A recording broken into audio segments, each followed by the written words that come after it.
So talking a little bit about the student experience, Mhm.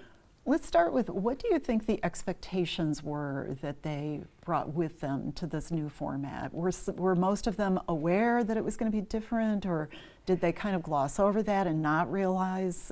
I don't think most of them realize that, to be completely honest. I think they came to the first day going, what are we doing? Where are we at? And one of the questions I asked the first day of class is, have you ever heard of TBL or team-based learning?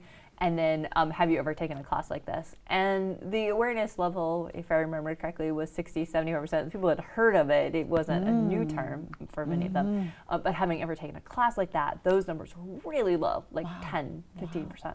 Most students had not taken a class like that. So they were like, oh boy, here we go. I will have to say that first term, I asked them what they were nervous about and what they were excited about. And the format of the class made it on both lists. And I honestly, I told them in the breakdown, I'm like, you know what? I'm nervous about this and I'm excited about it too. So we're in this together.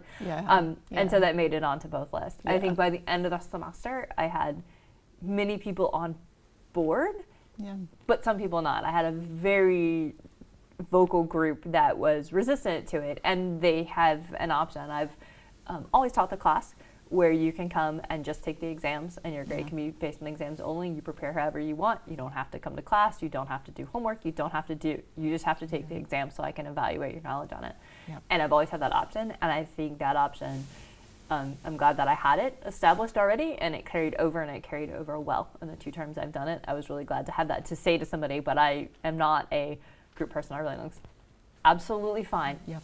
If you don't think this is going to help your learning, you always have the option just to take the exams. And actually, for the students now, the new class format, they have a huge advantage because all that content is recorded for them ahead of time, and it's really set up and laid out for them, and so they have an even bigger advantage. And there are always a few that don't come. And actually, what's ironic is I know who doesn't come now. I really do, because I know the students in the class a lot better. When working in groups, I know who's not there. So I have a really good handle on who's not coming now. Who's not coming. I don't know their faces, but I know their names.